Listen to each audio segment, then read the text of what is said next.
Alright guys, so Oninaki by Square Enix is coming out here in a few days on the Nintendo eShop, and man, does it really remind me of Xenoblade Chronicles 2. And as someone who adores that game, and honestly I think it's, Xenoblade Chronicles 2 is probably my favorite game of all time right now, that's saying a lot. So Oninaki really is similar in quite a few ways. Now, right now you can pick up the demo on the eShop, and it's about like the first, 2-ish hours of the game, and you can take your save from the demo onto the full version. So I actually probably spent about 3 hours on it, only because, I wanted to get the full experience and make sure I could, relay all the information I could to you guys. So let me tell you a little bit about it.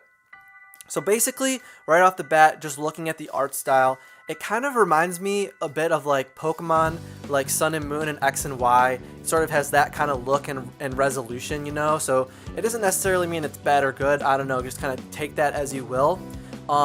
Also, another really cool thing that I noticed in this, it has auto advanced cutscenes, which I honestly have never experienced this in a video game before, so if you have, let me know. But that, it sounds such like a small thing, but for me it was huge because there were so many cutscenes just in this demo, because it kind of sets up the story and everything, because obviously you're playing the beginning of the game. But anyway, the point though, what I'm trying to make is, it was so nice to be able to just hit auto advance and then put my controller down, because in that regard it was like almost like watching a movie. It kind of gave me like full immersion into the game, and I was able to completely focus. And I know, like, again, it sounds so small, but for me, like, it was a huge difference, and I'm honestly surprised like other games don't do this. So if there are any that you actually have played that have that, let me know, because I honestly have never seen it before, but it made a huge difference.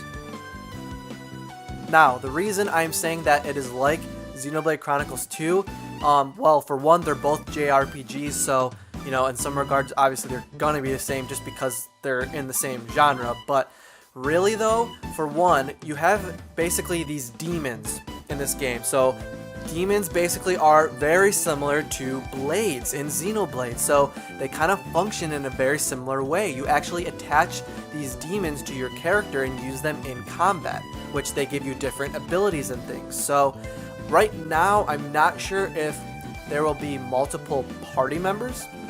So in the demo, you're only playing as one person, and there isn't anyone, with you, battling with you.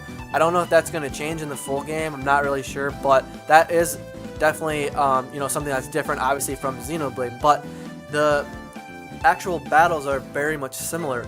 So it appears that you'll be able to equip up to like 4 demons at a time, and you can swap between them.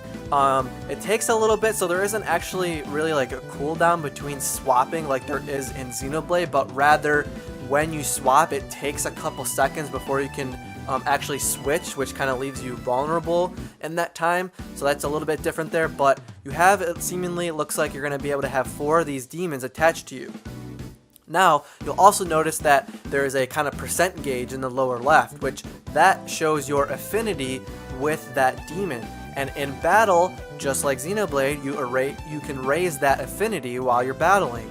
And what happens when that affinity gets over 100%, you're able to, what they call manifest that demon. So basically it gives you like a power boost, and it lets you do like use your arts quicker because they have less of a cooldown, and you're also able to cancel any of your attacks and some other things too. But that's kind of the basic premises. You're able to battle. The more hits you get, that affinity keeps getting raised up, and then you're able to manifest, kind of take over that demon completely to full power, and it lasts for a little bit of time. So it's pretty cool. So it is not exactly like Xenoblade, but it does really remind me of that. Now, the other thing too here is that these demons, they also have, skill trees just like in Xenoblade, and they, give you different skills as you unlock that tree, obviously, just like any other JRPG game that you've played. Now, the cool thing here too is that, similar to Xenoblade, where when you are unlocking their affinity charts, it unlocks heart-to-hearts or those blade quests.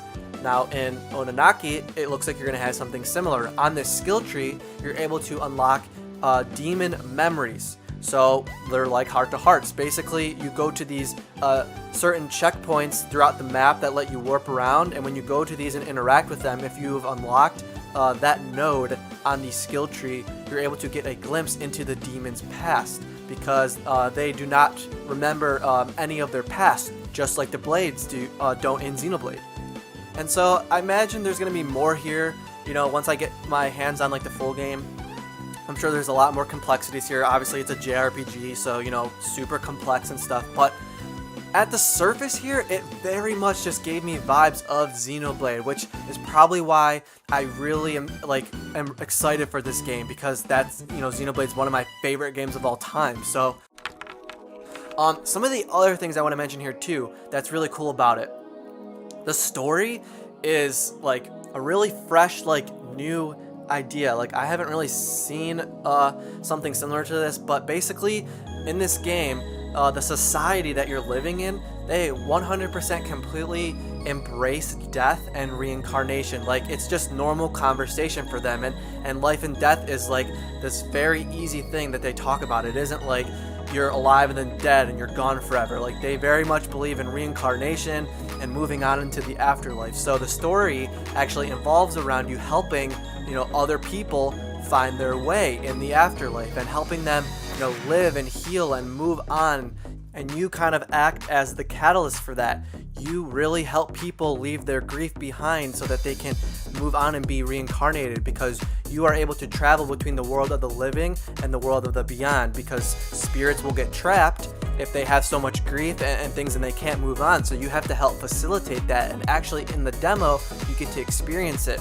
And actually one of the scenes is you're taking a boy back to see his parents in the living world, because, you know, he is afraid to move on in the afterlife because he doesn't want his parents to be lonely. And actually what ends up happening here is that you end up killing his parents because they want to move on into the afterlife with their son and be with him. And it is so weird, because in watching this cutscene, like I said, like, they're very much okay with it. Like, he asks you, the parents ask you to kill them, and your player kind of is just like, okay, are you sure? Do you know what that means, you know, for you? Like, you can't return to the world of the living.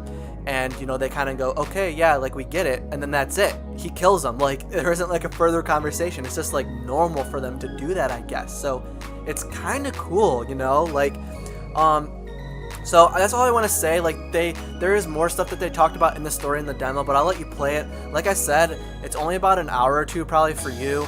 I took 3 hours just because I was exploring everything, you know, completely.